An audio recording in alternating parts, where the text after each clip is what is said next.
প্রিয় শিক্ষার্থীরা, শুভেচ্ছা নিও। আশা করি তোমরা ভালো আছো। এবার যারা এইচএসসি পরীক্ষা দিচ্ছ তাদেরকে স্বাগত জানাচ্ছি। আমি উদ্ভিদ বিজ্ঞান বিষয়ের প্রথম অধ্যায় কোষ এবং কোষের গঠন থেকে যেই প্রশ্নগুলো বিশেষ করে সৃজনশীল 2025 সালের পরীক্ষার জন্য ইম্পর্টেন্ট, সেগুলোই তোমাদেরকে আজকে দেখাবো। আমি এই প্রশ্নগুলো টেস্ট পেপার বিশ্লেষণ করে তৈরি করেছি। তো চলো শুরু করা যাক। প্রথম যে প্রশ্নটা তোমরা দেখতে পাচ্ছ যে জীবিত কোষের একটি গুরুত্বপূর্ণ কোষীয় অঙ্গাণু যা জীবদেহ গঠনকারী কলয়েড প্রকৃতির বৃহদাকার জৈব অণু সংশ্লেষণ করে। ক এবং খ তোমরা প্রশ্নগুলো পড়ে নিবা। এখানে যে প্রশ্নগুলো আছে সেগুলোও খুব ইম্পর্টেন্ট। জিন কি, কোন কোষকে কোন কোষের কেন কোষের প্রোটিন তৈরির কারখানা বলা হয়, এই দুইটা প্রশ্ন ইম্পর্টেন্ট। আমি মূলত গ এবং ঘ তোমাদেরকে দেখাবো। গতে যে প্রশ্নটা চাওয়া হয়েছে যে উদ্দীপকের কোষীয় অঙ্গাণুটির গঠন বর্ণনা করো। আমরা উদ্দীপকটা দেখে বলতে পারছি যে এটা একটা কোষীয় অঙ্গাণুর কথা বলা হয়েছে, সেটা হলো রাইবোসোম। এবং ঘতে যা বলা হয়েছে যে উদ্দীপকের জৈব অণুটির সংশ্লেষণে নিউক্লিক অ্যাসিড গুরুত্বপূর্ণ ভূমিকা পালন করে।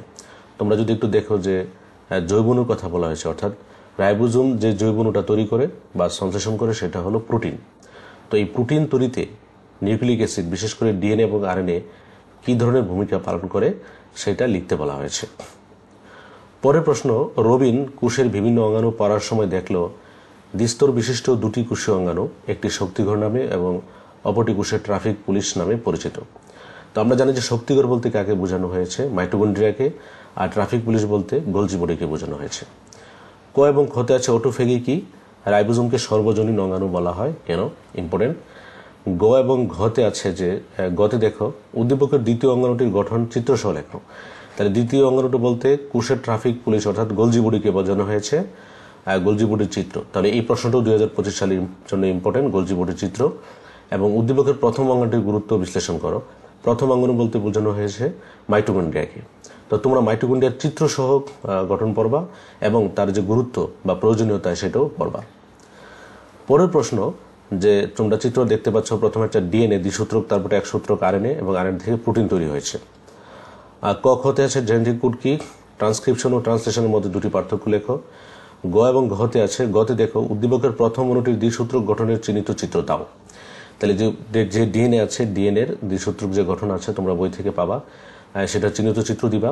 আরও কিছু প্রশ্ন পড়তে পারো যে ডিএনএর গুরুত্ব এবং ডিএনএর যে জৈবিক গুরুত্ব, ডিএনএর কাজ, এগুলো একটু পড়ে নেবা। ঘতে আছে উদ্দীপকের প্রথম এবং দ্বিতীয় অণুর মধ্যে বৈসাদৃশ্য বিশ্লেষণ করো। তার মানে ডিএনএ এবং আরএনএর মধ্যে যে পার্থক্য, সেই পার্থক্যটা চাওয়া হয়েছে। এই প্রশ্নটাও 2025-এর জন্য খুবই ইম্পর্টেন্ট, এটাও পড়তে পারো। তারপর 4 নং প্রশ্ন, জীববিজ্ঞান ক্লাসে শিক্ষক বললেন উদ্ভিদ কোষে এ ও বি দুটি আবরণ থাকে, এ আবরণটি মৃত এবং বি আবরণটি সজীব। তো এ আবরণটি মৃত, এ আবরণটিকে আমরা জানি যে কোষ প্রাচীর, এবং বি আবরণটি সজীব, এটাকে বলবো আমরা কোষ ঝিল্লি বা সেল মেমব্রেন। তাহলে ক খতে আছে গ্লাইকোক্যালিক্সকে এবং নিউক্লিয়াসকে কোষের প্রাণকেন্দ্র বলা হয় কেন, পরে নিবা। গ এবং ঘতে তোমরা একটু খেয়াল করো যে উদ্দীপকের বি আবরণটির সর্বজন গ্রাহ্য একটি মডেলের চিত্র অঙ্কন করো। তো আমরা বলেছিলাম যে কোষ ঝিল্লির কথা, কোষ ঝিল্লির একটা সর্বজন গ্রাহ্য মডেল আছে, সেটাকে বলা হচ্ছে ফ্লুইড মোজাইক মডেল। তোমরা এই ফ্লুইড মোজাইক মডেলের চিহ্নিত চিত্র অঙ্কন করবা। এইটা 2025-এর জন্য খুবই ইম্পর্টেন্ট। উদ্দীপকের এ ও বি আবরণটির মধ্যে বৈসাদৃশ্য বিশ্লেষণ করো। তার মানে কোষ ঝিল্লি এবং কোষ প্রাচীরের মধ্যে যে বৈসাদৃশ্য, সেই বৈসাদৃশ্য লিখতে বলা হয়েছে। 5 নং প্রশ্ন উত্তরের মধ্যে একটু দেখো, এখানেও উদ্দীপক আর এর মধ্যে যে ডিএনএ দেওয়া হয়েছে দ্বিসূত্রক, এবং এস এর মধ্যে আরএনএ দেওয়া হয়েছে। এটা একসূত্রক, যেটা আমরা জানি আরএনএ। তারপরে আসো যে ক এবং খতে আছে জেনেটিক কোড কি, ট্রান্সলেশন প্রক্রিয়া বলতে কি বোঝায়। গতে আছে উদ্দীপকে প্রদর্শিত এস এর প্রকারভেদ বর্ণনা করো। আমরা জানি যে আরএনএর কতগুলো প্রকারভেদ আছে, এমআরএনএ, আরএনএ, টিআরএনএ, এরকম প্রকারভেদগুলো তোমরা একটু লিখবা। আর ঘতে যেটা আছে উদ্দীপকে নির্দেশিত আর এর গুরুত্ব বিশ্লেষণ করো। তার মানে ডিএনএর বিভিন্ন যে কাজ এবং কি ধরনের গুরুত্ব আছে, সেই গুরুত্বগুলো লিখতে বলা হয়েছে। 6 নং যে কোশ্চেন আছে, উদ্ভিদ কোষের মধ্যে দুটি বিশেষ অঙ্গাণু রয়েছে, প্রথমটিতে ইটিএস এবং দ্বিতীয়টি ফটোসিনথেটিক ইউনিট বিদ্যমান। ইটিএস আমরা জানি যে ইলেকট্রন ট্রান্সপোর্ট সিস্টেম, সেটা মাইটোকন্ড্রিয়াতে থাকে, এবং দ্বিতীয়টিতে ফটোসিনথেটিক ইউনিট থাকে, দ্বিতীয়টা হলো ক্লোরোপ্লাস্ট। তো দ্বিতীয়টা হলো ক্লোরোপ্লাস্ট, প্রথমটি হলো মাইটোকন্ড্রিয়া। ক খতে আছে যে অটোফেগি কি, পরে নিবা সংজ্ঞা। রাইবোজোমকে প্রোটিনের ফ্যাক্টরি বলা হয় কেন? গ এবং ঘতে আছে উদ্দীপকে উল্লেখিত প্রথম অঙ্গাণুটির চিহ্নিত চিত্র সহ বর্ণনা করো। তাহলে প্রথম যে অঙ্গাণুটি সেটা হলো মাইটোকন্ড্রিয়া। তার মানে মাইটোকন্ড্রিয়াটা খুবই ইম্পর্টেন্ট এবং এটা চিত্র প্লাস কাজ। যে কোনো বোর্ডের জন্য তোমরা একটু পড়ে নিবা, চিত্রটা খুব সুন্দর করে আঁকা শিখবা। আর ঘতে আছে জীবের অস্তিত্ব রক্ষায় উদ্দীপকের দ্বিতীয় অঙ্গাণুটি গুরুত্বপূর্ণ ভূমিকা রাখে। তার মানে ক্লোরোপ্লাস্ট কি করে? আমরা জানি যে সালোকসংশ্লেষণ প্রক্রিয়ায় ভূমিকা রাখে, খাদ্য তৈরি করে, যেটা জীবের অস্তিত্ব রক্ষার জন্য খুবই গুরুত্বপূর্ণ। তার মানে দ্বিতীয় যে অঙ্গাণুটার কথা বলা হয়েছে, দ্বিতীয় অঙ্গাণুটি হল ক্লোরোপ্লাস্টের যত গুরুত্ব আছে, যত কাজ আছে তোমরা পড়ে নিবা এবং এটাই চাওয়া হয়েছে এখানে। 7 নং প্রশ্নটা দেখো তোমরা। এ ও বি দুটি জৈব অণু। এ নিজেই তার প্রতিরূপ তৈরি করতে পারলেও বি তার প্রতিরূপ তৈরি করতে পারে না, এর সহযোগিতায় বি তৈরি হয়। তাহলে দুইটা জৈব অণুর কথা বলা হয়েছে, এ নিজেই প্রতিরূপ তৈরি করতে পারে, তার মানে ডিএনএ নিজের কি করে প্রতিরূপ তৈরি করে, যেটাকে বলি আমরা সমলিপন। তারপর সে বি তার প্রতিরূপ তৈরি করতে পারে না, তার মানে এটাকে বলা হচ্ছে আরএনএ, এর সহযোগিতায় বি তৈরি হয়। তার মানে এ থেকে বি তৈরি হয়, ডিএনএ থেকে আরএনএ হয়। তো প্রথম যে ক খ আছে জনন কোষকে সমীকরণিক বিভাজন বলতে কি বুঝো?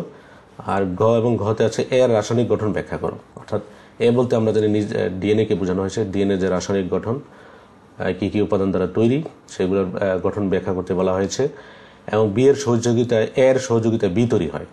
তার মানে ডিএনএ থেকে আরএনএ তৈরি হয় এবং আরএনএ যে তৈরিতে এর সহযোগিতা লাগে, মানে ডিএনএ এর সহযোগিতা লাগে। কি কি সহযোগিতা লাগে, কি কি গুরুত্ব আছে তোমরা এটাকে বিশ্লেষণ করে লিখবে। তো এখান থেকে আমরা চ্যাপ্টার থেকে যদি বলি যে কোন কোন প্রশ্নগুলো আমি এখানে দিয়েছি, প্রথমেই পড়বা যেমন কোষ প্রাচীর, কোষ ঝিল্লি, তারপর আছে মাইটোকন্ড্রিয়া, ক্লোরোপ্লাস্ট, রাইবোজোম এবং আছে গোলজি বডি, এগুলোর গঠন এবং কাজ।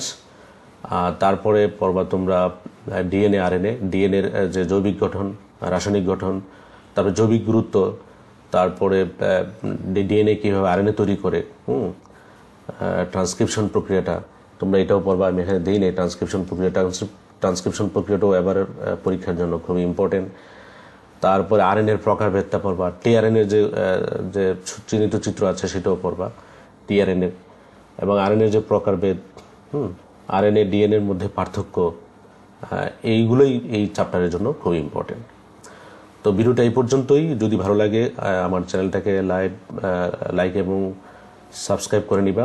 পরবর্তীতে আমি অন্যান্য অধ্যায়ের যে সিকিউ যে প্রশ্ন আছে সেই সিকিউ প্রশ্ন দেব। তো সেই পর্যন্ত ভালো থাকো। আল্লাহ হাফেজ।